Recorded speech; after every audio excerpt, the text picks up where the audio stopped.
슬로베니아를 방문하는 관광객들은 대부분 류블리아나에 머문다.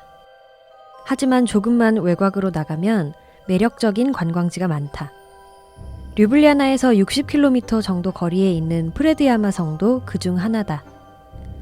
절벽과 이어진 동굴 지형을 이용해 지은 성으로 기네스북에 세계에서 가장 큰 동굴 성으로 기재되어 있다.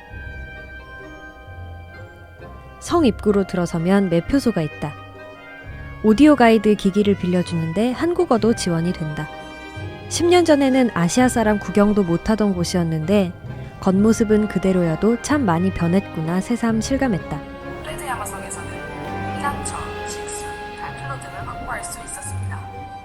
높이 123m 절벽에 붙어있는 프레드야마 성은 1202년에 짓기 시작해서 16세기에 완성되었다. 외부의 공격을 방어하는 것을 최우선 과제로 설계한 이곳은 천혜의 요새라고 불린다. 성 내부는 16세기의 모습을 재현해 놓은 전시관이 되었다. 프레드야마 성은 소유주가 여러 번 바뀌었다. 그중 가장 유명한 성주는 15세기의 성주 에라젬 프레드야마스키였다. 슬로베니아의 로빈 훗이라 불리는 그는 원래 기사였는데 황제의 친척이 자신의 친구를 모욕하자 그를 죽여버렸다. 황제 프레드릭 3세는 에라젬을 체포하라고 명령했다. 하지만 그는 프레드야마 성을 근거지로 삼아 빈과 트리에스테를 지나는 상단을 상대로 강도질을 했다. 사람들은 그를 제국군에 맞서는 영웅이라며 칭송했다. 관군은 프레드야마 성을 포위하고 그가 투항하길 기다렸다. 하지만 성에는 관군들이 모르는 비밀이 하나 있었다. 바로 성 안에 산 반대편으로 뚫려 있는 통로가 있었던 것. 37m 길이의 통로를 나가면 산 반대편의 마을과 이어진다. 이곳이 바로 비상시 음식을 조달하는 보급로 역할을 한 것이다.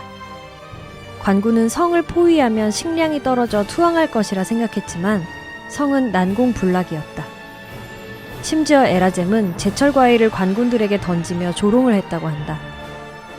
황제의 친척을 죽인 것도 모자라 강도질을 일삼고 포위당한 상황에서 관군을 조롱하는 배짱이라니. 솔직히 영웅처럼 보이진 않지만 난놈은 난놈이다. 그러나 그의 끝은 그렇게 아름답지 못했다. 관군들은 에라젬의 하인을 매수했고 에라젬이 꼭대기층의 화장실에서 볼일을 볼 때 하인이 그곳에 불을 밝혔다. 관군들은 그곳에 대포를 발사했고 에라젬은 큰일을 보다가 큰일을 당해 세상을 떠났다. 프레드야마 성은 철저하게 기능적으로 만들어졌다. 아름다움, 장식, 이런 것과는 거리가 멀다. 어릴 때 성과 궁전의 차이가 뭔지 궁금했었다. 공주병 말기 환자였던 나에게는 성도 궁전도 공주님이 사는 곳이었기 때문에 똑같은 거 아닌가 싶었다. 그러나 영어 단어에서도 캐슬과 팰리스를 구분한다. 유럽 여행을 다니며 확실히 알았다. 궁전은 베르사유 같은 거고 성은 프레드야마 같은 것이다. 궁전이 왕이나 황제가 거주하는 호화로운 건물이라면 성은 적으로부터 나를 방어하기 위한 건물이었던 거다. 그래서 드라마 스카이캐슬 역시 잘 지은 제목이구나 싶었다. 등장인물들의 세계는 사치를 즐기는 궁전이 아니고 전쟁을 치르는 성에 가까웠으니까. 관광지의 종착점은 언제나 기념품 샵이다. 가게 안에는 각종 특산물과 공예품들이 있었다. 나의 시선은 슬로베니아 전통 문양의 나무 귀걸이로 향했다. 가장 마음에 드는 문양의 귀걸이를 하나 샀다. 여행에선 이렇게 쓸데없지만 소소한 소비 활동이 큰 기쁨이 되는 법이니까. 조금 전에 프레드야마 성이 몇백 년 전 시간여행이었다면 포스토이나 동굴은 몇백만 년 전으로 가는 시간여행이다.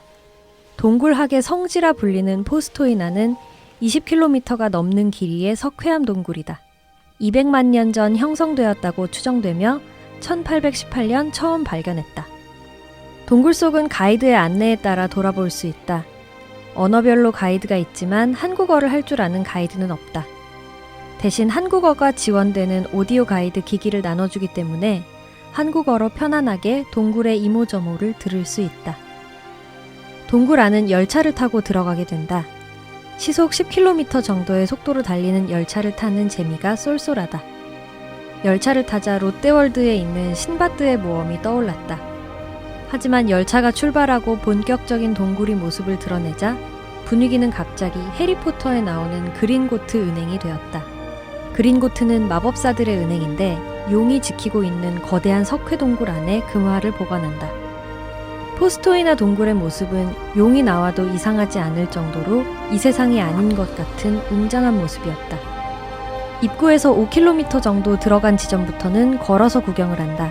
전체 동굴 중 개방 구간은 일부라고 하는데 그나마도 다 돌아보기 힘들다. 포스토이나 동굴은 지리를 배운 사람이라면 누구나 들어봤을 카르스트 지형의 대표적 예다. 카르스트라는 용어 자체도 이 지역을 일컫는 독일어 명칭이라고 한다. 이름은 친숙한데 그게 뭐였더라 싶어서 나도 찾아봤다. 카르스트는 석회암 대지가 빗물 등에 용식되어 생긴 지형으로 탑카르스트, 석회암 동굴, 돌리네 같은 지형을 만들어낸다. 천장에서 자란 건 종유석, 땅에서 솟은 건 석순, 그리고 두 개가 연결된 건 석주. 시험을 보기 위해 외웠던 이름들이 눈앞에 생생하게 펼쳐진다. 포스토이나 동굴에서는 그야말로 상상할 수 있는 모든 종류의 상상하지도 못했던 온갖 모양의 종유석과 석순, 석주를 볼 수 있다. 사람들은 특이한 모양의 종유석과 석순에 자신들에게 익숙한 사물들의 이름을 붙여놓았다. 당연한 얘기지만 동굴 안은 춥고 습하다. 그리고 여전히 물이 흐르고 있기 때문에 곳곳에서 물이 떨어진다. 동굴을 방문할 때는 방수가 잘 되는 따뜻하고 편안하고 활동적인 옷을 추천한다. 치렁치렁한 옷을 입고 왔다가 홀딱 젖은 사람들도 많았다. 동굴은 끝없이 이어진다. 처음에는 입을 다물지 못하다가 슬슬 감흥이 무뎌질 때쯤 1시간 코스의 도보 관광이 끝난다. 역시나 기념품 샵을 둘러본 후 다시 열차를 타고 나간다. 여기가 아니면 절대 볼 수 없는 어마어마한 풍경이었다.